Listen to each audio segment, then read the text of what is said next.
Teatros de la mente de Joyce McDougall, capítulo 5, estados psicosomáticos, neurosis de angustia e histeria. Algunas hipótesis sobre los estados psicosomáticos. Los fragmentos del análisis de Isaac descritos en el capítulo anterior nos servirán para ilustrar el estudio de algunas hipótesis sobre la regresión psicosomática que pueden contribuir al entendimiento del tipo de funcionamiento mental y organización dinámica de la personalidad que tiene más probabilidades de incrementar la vulnerabilidad psicosomática. Mi primera propuesta se refiere a la posible relación entre los síntomas psicosomáticos y los síntomas histéricos, tal como puede observarse en el transcurso del tratamiento psicoanalítico. En un estudio anterior, McDougall 1978, en el que examinaba detalladamente las diferencias entre los dos tipos de sintomatología, propuse que el fenómeno psicosomático, a diferencia de las manifestaciones histéricas, estaba desprovisto de un contenido de fantasía reprimido, capaz de ser verbalizado, careciendo por tanto de un significado simbólico directo tal como lo encontramos en la estructura inconsciente de los síntomas neuróticos. He acabado por dudar de esta falta total de significado simbólico al ir descubriendo los intensos mecanismos de defensa que algunos pacientes utilizan para que su dolor psíquico sea inoperante y que incluyen la eliminación radical de cualquier representación de ideas intensamente cargadas de afecto. En el capítulo 8 se estudia más detenidamente este tema. Para empezar, era incapaz de apreciar el significado arcaico subyacente de las relaciones psicosomáticas ante el conflicto psíquico, es decir, hasta qué punto dependían de fantasías corporales extremadamente primarias.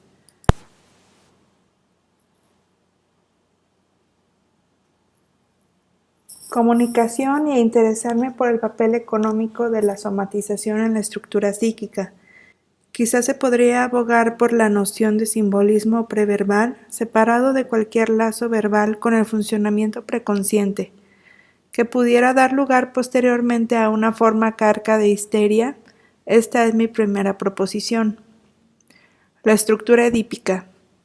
Una segunda proposición es la de una estructura específica de personalidad en la que las representaciones y los conflictos edípicos están infiltrados por una fantasía subyacente primaria de tipo preverbal y en la que el cuerpo del niño está poco diferenciado del cuerpo de la madre. Por tanto, cualquier contacto erótico íntimo se vive inconscientemente como un peligro de engulfment y muerte. En una fase posterior, el papel estructurante de la imagen del padre sirve para borrar el hecho de que la organización edípica está construido sobre una relación arcaica fantasiada, a la cual me referí en el capítulo anterior como la madre abisal y el niño tapón.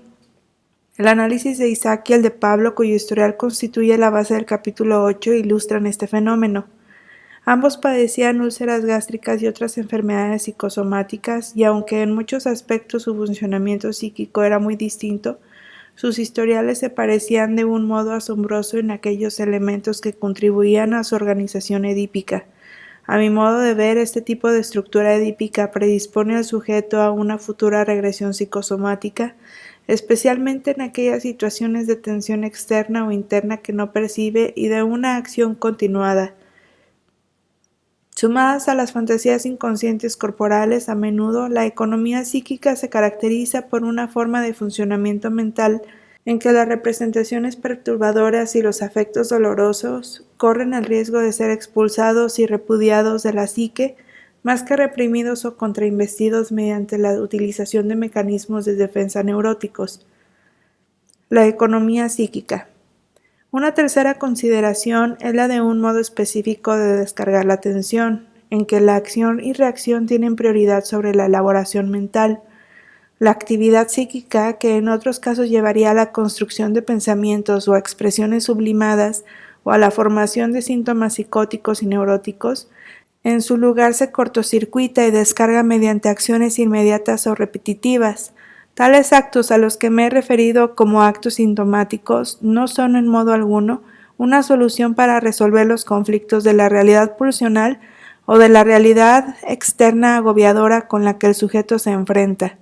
son simplemente una huida o una retirada de las situaciones dolorosas y que provocan ansiedad. Engel, 1962. Acompañada por la destrucción psicótica, más que por una negación de las representaciones no deseadas y consiguiente por la evacuación súbita de los efectos ligados a ellas. Así pues, Isaac se limitó durante toda su vida a cerrar los ojos, fumar un cigarrillo o ceder a la irresistible necesidad de masturbarse cuando se producía en él un sentimiento de angustia, culpa u hostilidad.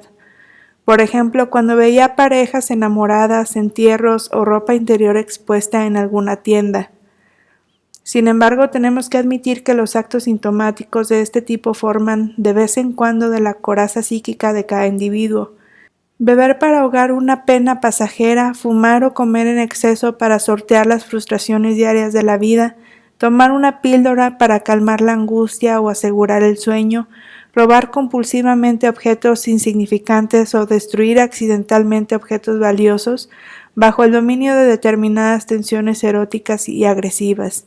Utilizar a veces a las personas de un modo adictivo en circunstancias de gran tensión son hechos relativamente corrientes entre gentes que en su mayor parte no están consideradas psicológicamente enfermas. Todo el mundo tiende a veces a dominar las tensiones y el dolor psíquico mediante acciones inadecuadas o la dependencia de agentes externos en situaciones en las que estaría más indicado contener los pensamientos y las emociones, e incluso sería necesario para conseguir una solución más estable. Desde el punto de vista de la economía psíquica, el elemento importante respecto a los actos sintomáticos es que requieren una elaboración psíquica mínima e incluso a menudo la sustituyen por entero.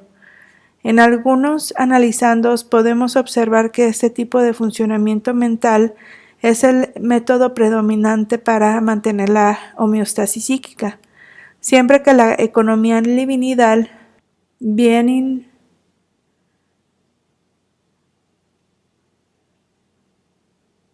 vemos claramente en algunas entidades clínicas, tales como las perversiones organizadas, la conducta adictiva, determinadas formas de patología de carácter y en todas aquellas situaciones en las que la tensión psíquica precipita una disfunción somática o facilita una infección u otras formas de enfermedad fisiológica. Los síntomas psicosomáticos de esta naturaleza surgen al final de la serie de los actos sintomáticos que estoy proponiendo aquí, en los que la elaboración psíquica en este sector está al mínimo o incluso totalmente ausente. Las raíces de tal esquema de funcionamiento mental se encuentran en el inicio de la vida psíquica, McDougall, 1982, y la prueba de su efecto perturbador puede observarse claramente en los niños pequeños.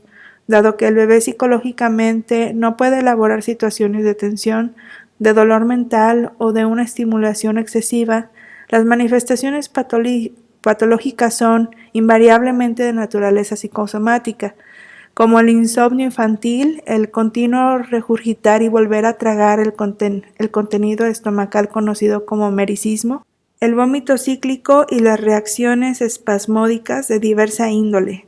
Tales observaciones plantean al psicoanálisis unos problemas de investigación muy desafiantes, tanto en el campo teórico como en el clínico.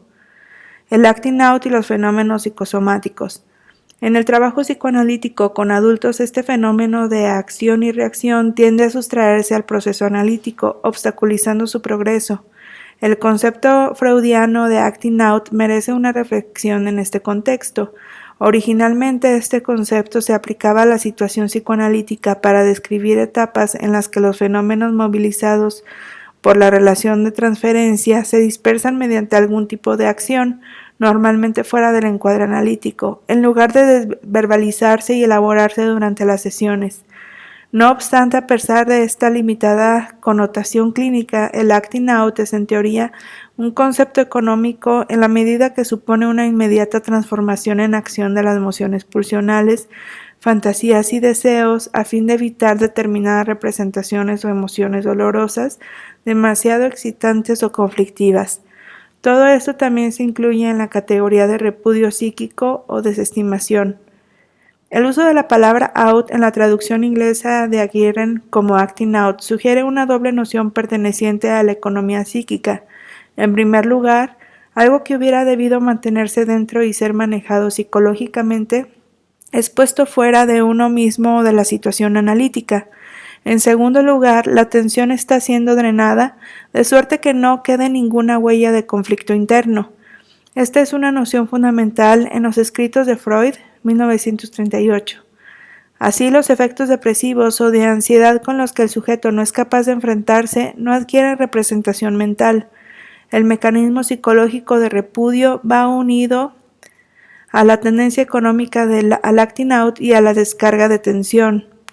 Al aplicar el concepto de repudio más que el de represión a los fenómenos psicosomáticos, nos lleva a la suposición de que el conflicto mental es desaprobado y expulsado de la psique para ser en su lugar descargado a través del cuerpo y su funcionamiento somático.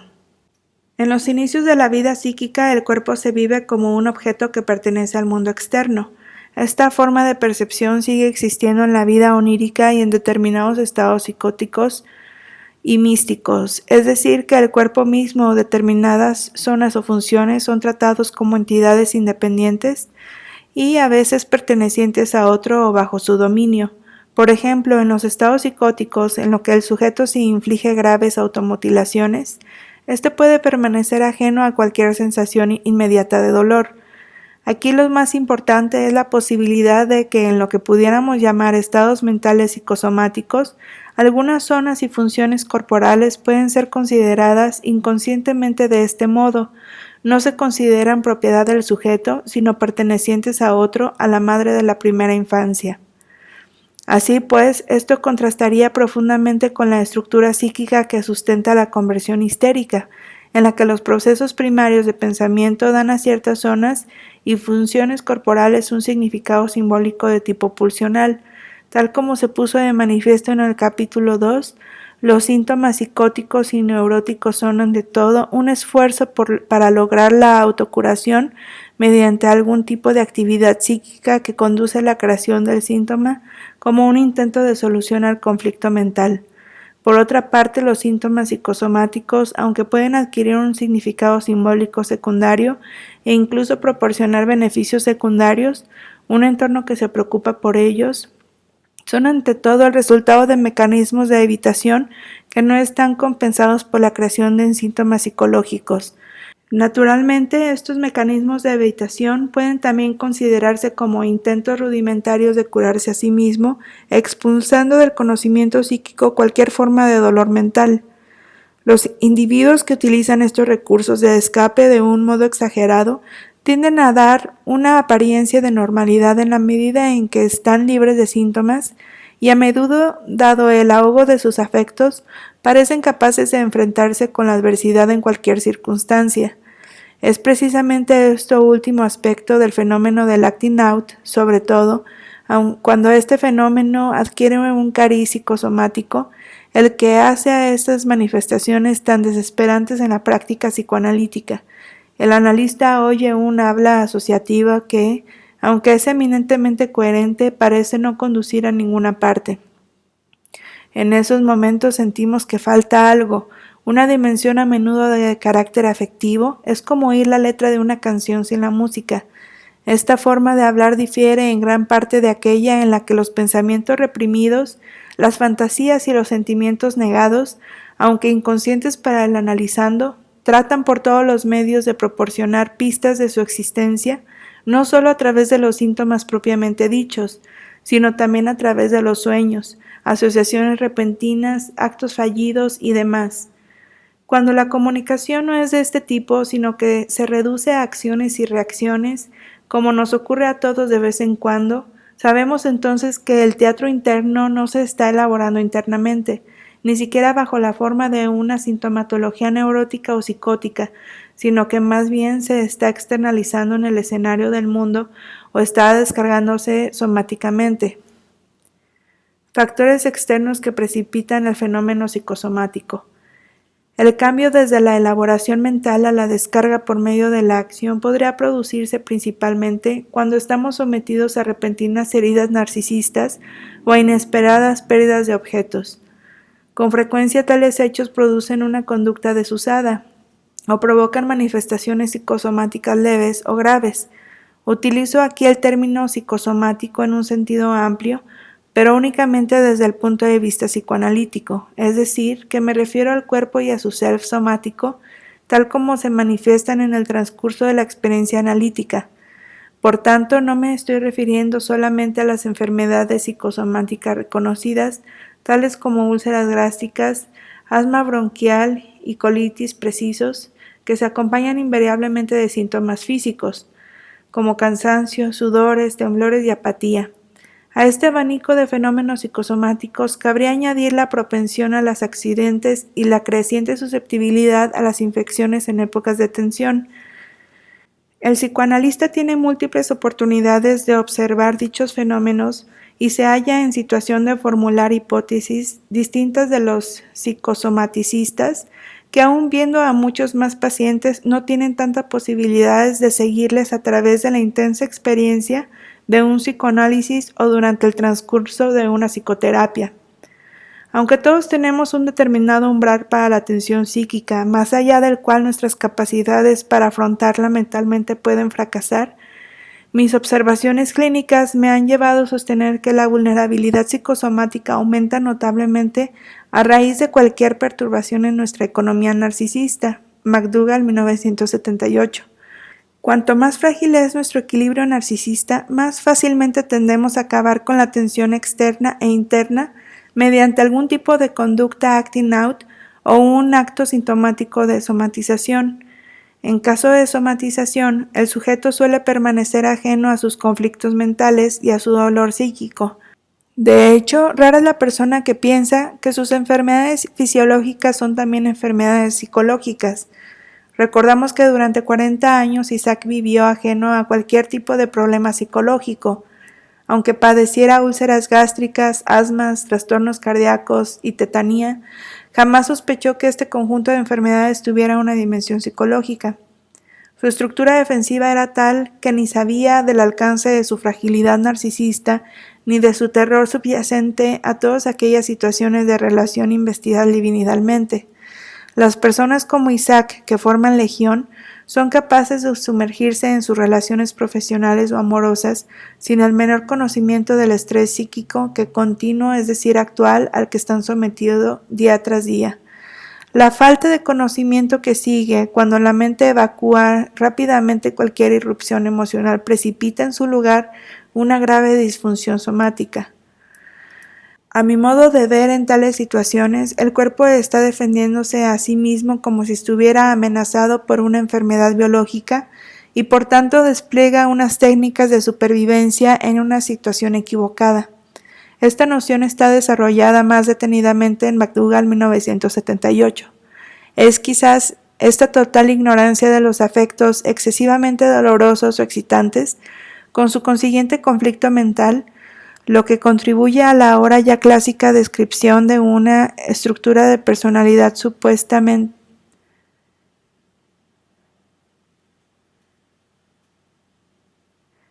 catastróficos que pudieran causar un considerable dolor psíquico. En la mayor parte de la gente son considerados con aparente calma y un estado inususcitado de falta de afectos, conocido como alexitimia. Mis observaciones durante largos años de trabajo con pacientes analíticos me inducen a recalcar que esta condición no se debe necesariamente a una falla tanto en las estructuras psíquicas como en las biológicas neuronales.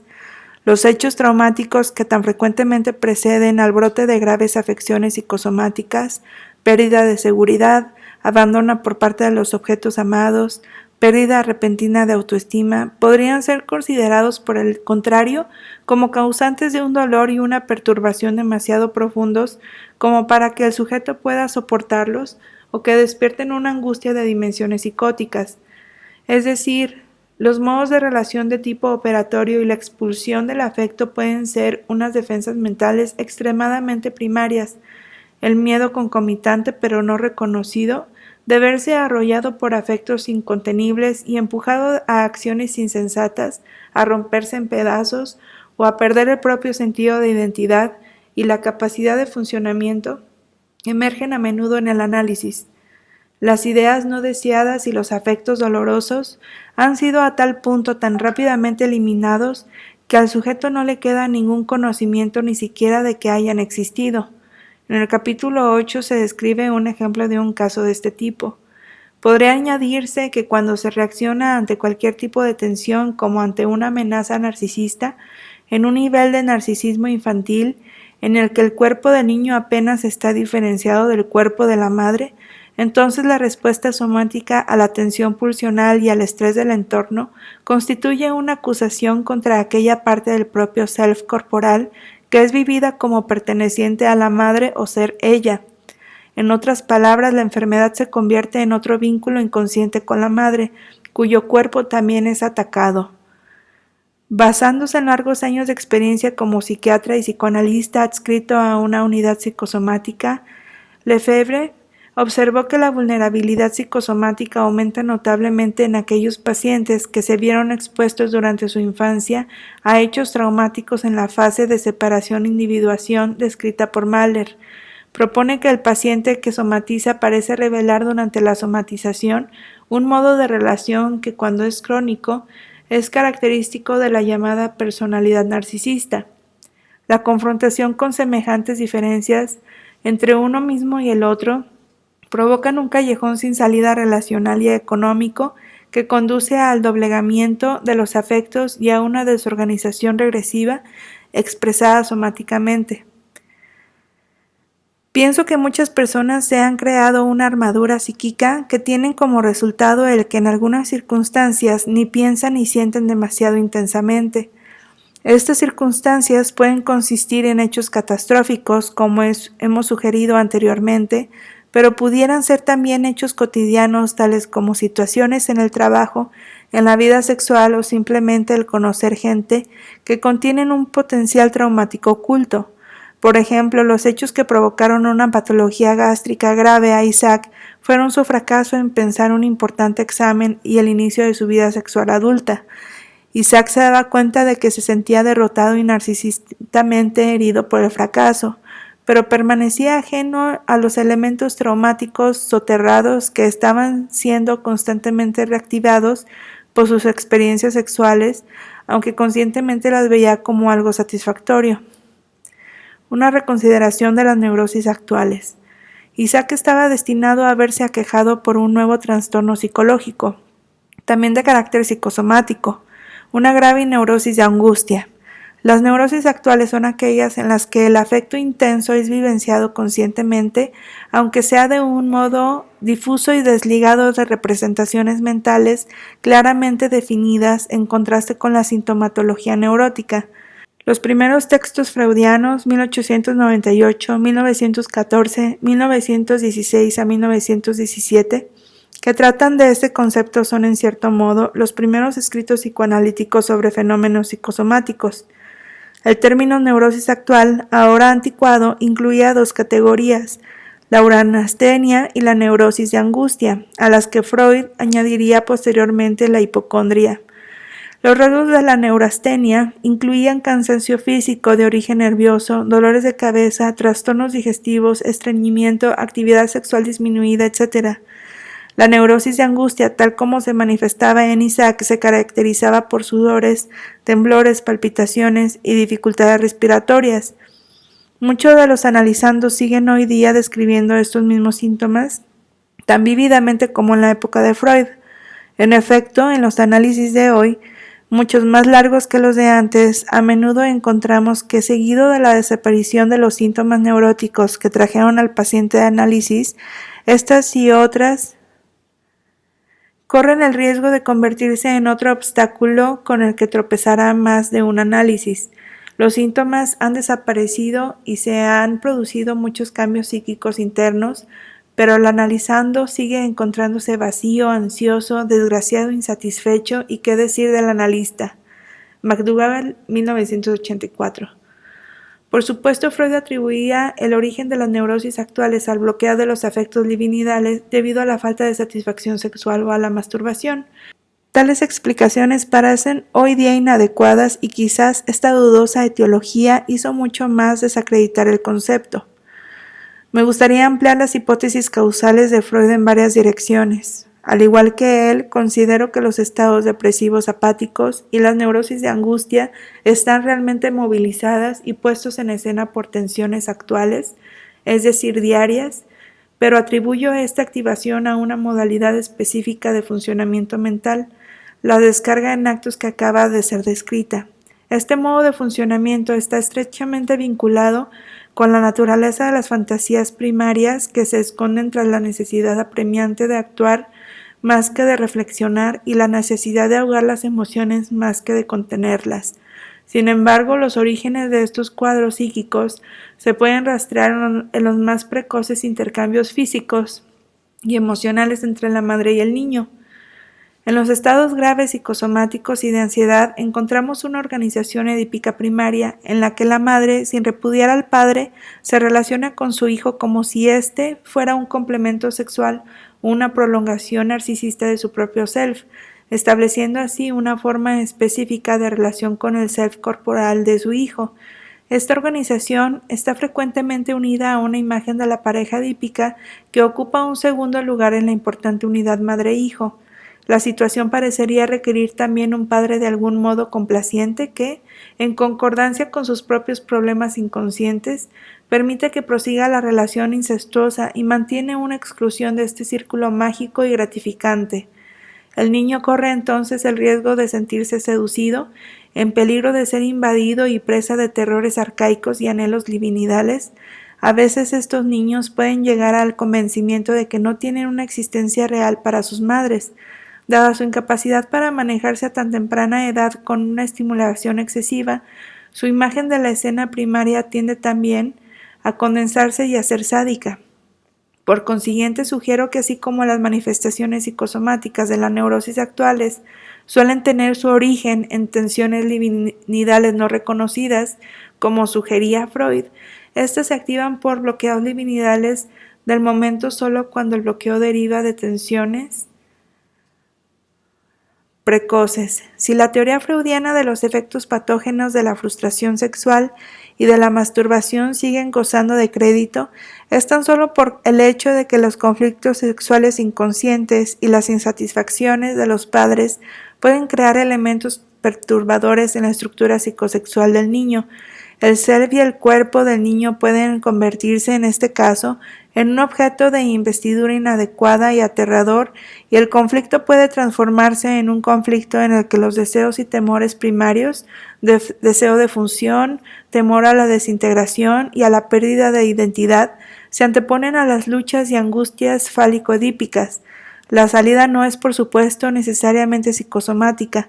Puede dar lugar a la creación de perversiones sexuales como un medio para cortocircuitar las angustias y los deseos, tan en un nivel edípico como en un nivel sexual más primario.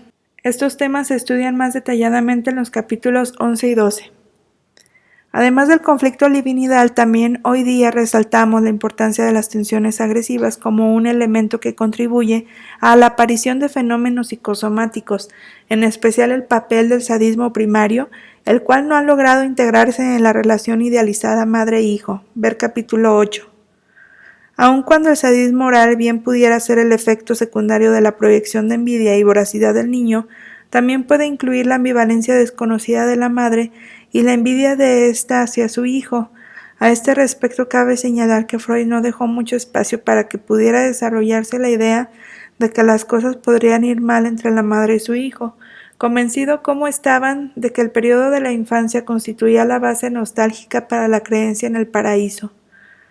De hecho, una relación exclusiva madre-hijo de este tipo, en la que se requiere que el hijo, varón o hembra, sustituya al padre como objeto de deseo y de anhelo libidinal en potencia, es patológica incluso durante la lactancia. En este caso, el niño representa para la madre un objeto de necesidad vital más que de deseo. El objeto de deseo es un niño nacido de un amor adulto, mutuo, y encarna el deseo de que él también llegue a convertirse en un padre y un adulto que ame y desee. El niño, que es objeto de necesidad más que de deseo, refleja los conflictos sádicos y sexuales sin resolver de los padres, así como sus vivencias sexuales narcisistas insatisfactorias. Con pacientes de este tipo uno tiene a menudo la impresión de que en la madre de los padres no existía ningún proyecto relacionado con la independencia futura del niño y su vida sexual adulta. Por el contrario, se diría que tal posibilidad hubiera sido negada o temida. Son madres a menudo excesivamente maternales, no suficientemente buenas en el sentido buenas en exceso, aman a sus hijos en exceso, les cuidan y alimentan en exceso, y se preocupan por ellos también en exceso. Es posible que los niños vivan este trato como un abandono psíquico, ya que son cuidados por madres que parecen totalmente indiferentes a sus necesidades psicológicas y a sus estados afectivos. A muchas de estas madres se les recuerda posteriormente como no habiéndose interesado por el dolor mental de sus hijos, volcándose sin embargo de inmediato ante cualquier dolor corporal o síntoma físico. Además del evidente peligro de crear en la mente de estos niños la convicción de que existen solamente como seres humanos en sí y personas interesantes cuando están enfermos, los aspectos gratificantes de la relación corren el riesgo de dar la impresión de que los niños son la prolongación narcisista y sexual de la madre y que nada de lo que pudieran hacer podría satisfacerla o repararla. Es el abismo que espera ser llenado. Las necesidades y los deseos del niño no cuentan. Al mismo tiempo, tales niños no podrían abandonarla sin estrés psíquico. Este es el dilema del niño tapón, necesitado para que la madre mantenga su integridad. Uno podría preguntarse por qué estos niños no se convierten en psicóticos o en desviados sexuales. Tan solo puedo ofrecer un intento de explicación extraído de mi experiencia clínica con pacientes cuya principal reacción ante la tensión psíquica era la somatización y que en otros aspectos no eran ni particularmente neuróticos ni perversos ni ostensiblemente psicóticos. Organizaciones psicosomáticas frente a organizaciones perversas. Aunque el estudio completo de las semejanzas y diferencias entre el estado psicótico y psicosomático requiere una investigación más amplia que se aleja de los objetivos de este capítulo, ver capítulos 7 y 8, hablaré brevemente de la estructura perversa y de su relación con la estructura psíquica psicosomática. Según mi experiencia, los problemas de los padres y las posteriores conversaciones acerca de la sexualidad y la identidad sexual del niño que va creciendo constituyen un factor diferenciador fundamental. En aquellos adultos cuyas vidas se han visto ampliamente condicionadas por una búsqueda sexual compulsiva o desviada, casi invariablemente encontramos en la historia de su infancia que la actitud de la madre tendía a rechazar totalmente la importancia de la sexualidad del niño, actitud que se acompañaba de frecuentes seducciones sexuales de tipo pregenital, tales como el ritual de aplicación de enemas, la exploración de los genitales del niño, etc. Otro elemento frecuentemente o terrorífica de los padres sobre el sexo opuesto, en los capítulos 11 y 12 se tratan más detenidamente estas características. En la mayoría de los analizandos que somatizan, no he encontrado este tipo de comunicación. La madre, aunque a menudo recordaba como seductora o demasiado preocupada por el cuerpo y la salud de su hijo, no se la vive como denigrando la sexualidad, ni creando reacciones fóbicas contra el sexo opuesto. La madre de Isaac, por ejemplo, que le llamaba mi sol, le decía que siempre sería su pequeño novio, no transmitió a su hijo la idea de que las mujeres o la sexualidad fuesen repugnantes o desagradables. Por lo que se refiere al papel del padre en la estructura psicosexual del niño, es un hecho clínico notable el que las madres de los niños que se convierten en desviados sexuales presentan a menudo al padre como un objeto de poca estima que el niño puede ignorar o no querer impunemente. Esta denigración del padre persiste a menudo en la mente del niño durante la adolescencia y la edad adulta.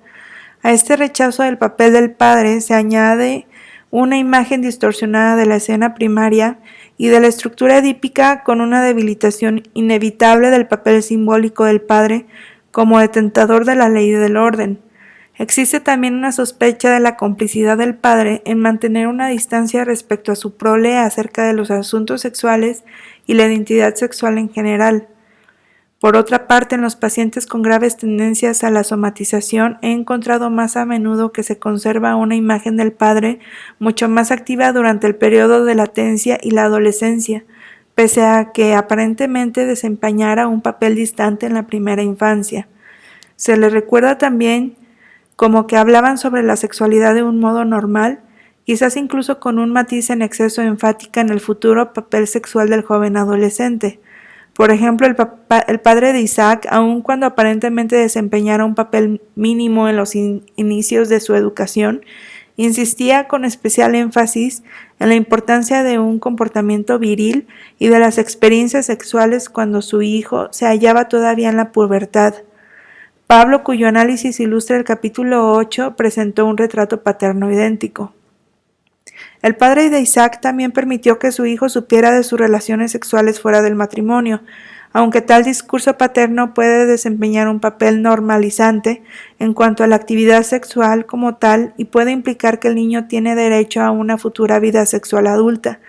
Los problemas surgen si este tipo de incitación se injerta en la terrorífica fantasía sexual infantil de ser devorado por la madre, en la que el papel fálico estructurante del padre, es decir, su función como figura que protegerá al niño del peligro, es mínimo.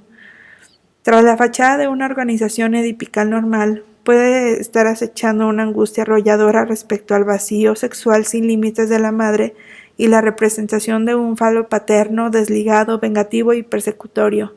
Esta combinación puede desembocar en una sexualidad adulta que parece normal, pero que es tipo pragmático, en la que el compañero se le ve como una función o una cosa más que como una persona emocionalmente viva. Esta defensa primaria contra los sentimientos tiene un potencial de consecuencias patológicas de tipo psicosomático más que de carácter neurótico histérico, tal como puede ocurrir cuando hay una regresión desde la situación edípica. Este movimiento progresivo desde el registro psicosomático al psiconeurótico, bajo el impacto del proceso analítico, se ilustró en el capítulo anterior y también será puesto de manifiesto en el capítulo 8.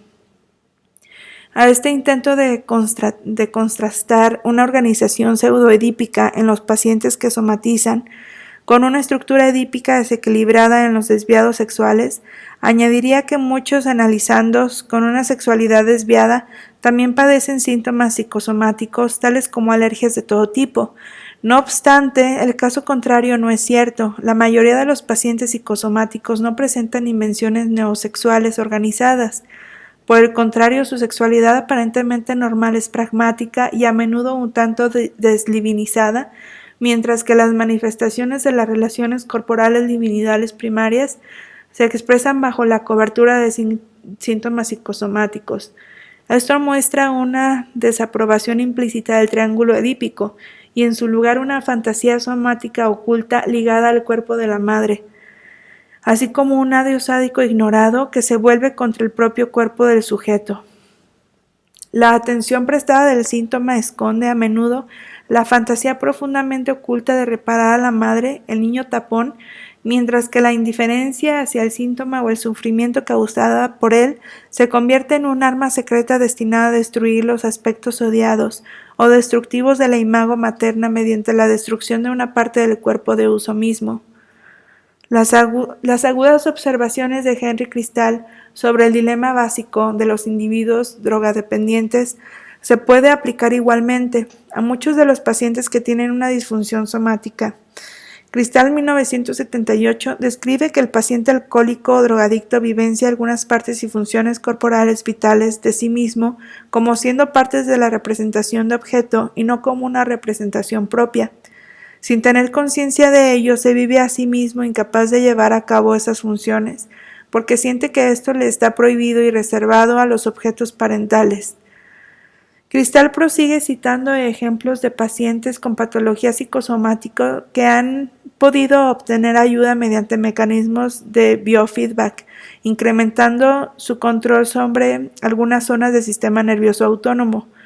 Los pacientes a menudo dieron muestras de culpa y angustia cuando conseguían algún control sobre las funciones vitales y partes de sí mismas que consideraban fuera de su control. Los primeros cuidados maternos son vivenciados como un permiso para vivir. Algunos pacientes tienen miedo de que hacerse cargo de tales prerrogativas maternas pueden llevarlos a destruirse a sí mismos. A la teoría de cristal añadiría el importante papel desempeñado por las fantasías arcaicas de la escena primaria en la que los niños de uno y otro sexo viven sus cuerpos como el complemento sexual de la madre. Para estos pacientes, tomar posesión psíquica de sus propias funciones vitales y de las partes de su cuerpo es equivalente a destruir a la madre, mientras que mantener un funcionamiento patológico representa inconscientemente ser uno con ello, causando al mismo tiempo sádicos estragos en el cuerpo de la madre mediante la propia disfunción de sí mismos. Por ello, la representación de la escena primaria ha hecho una regresión desde una relación tricorporal, a través de una relación bicorporal, a una lucha, a una muerte erótica y unicorporal en la que no existe identificación interna con un objeto materno solícito. En algunas de las sesiones citadas en los capítulos 4 y 6, Isaac expresó ideas similares de un modo sobrecogedor. Si se reconoce la dependencia psicológica hacia la madre, los pacientes a menudo pueden descubrir su relación profundamente adictiva con todos aquellos objetos significativos del momento actual. Acaban por darse cuenta de que estos actúan como sustancias externas a las que necesita acceder para sobrevivir. En el contexto de esta relación narcisista podemos comprender fácilmente la perturbación en la economía psíquica causada por la pérdida de este objeto que precede tan a menudo al brote de graves trastornos psicosomáticos. No se puede hacer el duelo por la pérdida del objeto desde el momento en que no se ha podido renunciar a él. Una parte del sujeto muere psíquicamente en su lugar y esta muerte psíquica puede poner en peligro la supervivencia biológica. Escisión entre psique y soma. Es evidente que en el escenario analítico estos analizandos van a luchar ferozmente contra la relación de transferencia si tienen una mínima sospecha de que esta vivencia puede despertar sentimientos de dependencia narcisista o liminal. Esta observación me vuelve a llevar una vez más al problema de la representatividad psíquica y la toma de conciencia de la irrupción afectiva. Si las ansiedades psicóticas no han dado lugar a la creación de síntomas psicóticos, es decir, si el niño asustado ha tenido que hacer frente a una fantasía dolorosa, a una excitación arrolladora o al terror, creando un espacio estéril entre el self y el vacío absorbente que los otros representan, se creará al mismo tiempo un espacio entre la experiencia afectiva del niño y su representación mental. En otras palabras, tendrá lugar una escisión radical entre psique y soma. Por tanto, no debería extrañarnos descubrir que todo lo que nos es dado ver desde el mundo exterior de la lucha de toda una vida por la supervivencia psíquica es la impenetrable coraza contra cualquier representación de la irrupción emocional o del dolor psíquico. Todo lo que se ofrece en el consultorio analítico es un discurso de tipo pragmático u operatorio y una imagen alexitímica no reflectante. Ver capítulo 7. Este habla puede incluso contener palabras y frases emocionales, expresiones de alegría, odio, amor, cólera y sin embargo estar vacío de todo sentimiento. No encontramos cosas tales como una representación que sea dolorosa, temida o excitante en sí, a no ser que la representación se acompañe del conocimiento consciente de la emoción. Dichas personas desafectadas, McDougall 1984, han creado una defensa primaria contra todo peligro de intrusión violenta, protegiendo así del riesgo de verse convertidos en vasallos de la voluntad de otro.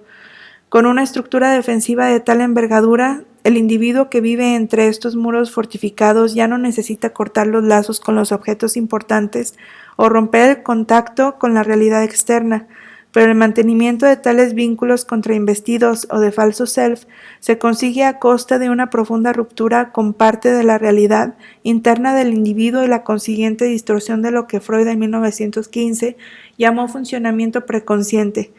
Podemos imaginar que así fue como se protegió Isaac de este terror psíquico durante estos 40 y tantos años.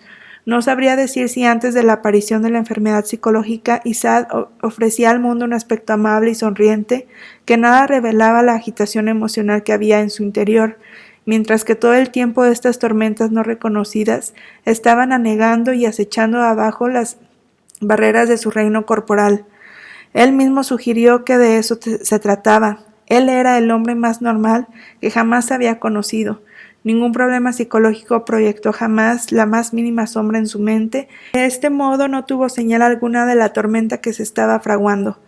El análisis de Isaac no empieza, por tanto, en el punto en que se inician sus trastornos psicosomáticos, sino en el momento en que su propia coraza, construida con sumo cuidado contra las invasiones afectivas y las temidas fantasías, se rajó de parte a parte, dejándole en un estado de ansiedad más allá de su control o de su comprensión.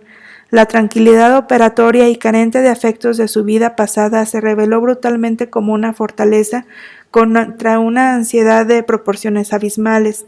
Esta ansiedad podía no haberse llegado a representar jamás en su psique, de no haber sido por una avispa que se ofreció a sí misma de un modo fortuito como representación psíquica de un terror literalmente indecible y un miedo sin nombre. De no haber sido por la repentina movilización de una neurosis de angustia invalidante, Isaac probablemente jamás habría soñado con comprometerse en la experiencia de un análisis personal. Es muy probable, no obstante, que esta irrupción de una neurosis actual le capacitara para evitar una posterior desorganización psicosomática quizá más grave. Además, su aventura analítica hizo que sus relaciones amorosas fueran más intensas y, mediante la abolición de muchas importantes inhibiciones, amplió su potencial creador que de otro modo habría permanecido ignorado. Como veremos en el capítulo siguiente, pese a que resurgiera en otros aspectos de su vida, este mismo sombrío drama psíquico que invadió su teatro mental, Isaac siguió luchando por conocerse a sí mismo hasta el punto de que ya no volvió a referirse a la antigua imagen que tenía de sí como a la de un hombre supernormal, ni a acordarse de los motivos que le trajeron en un principio hasta mi puerta.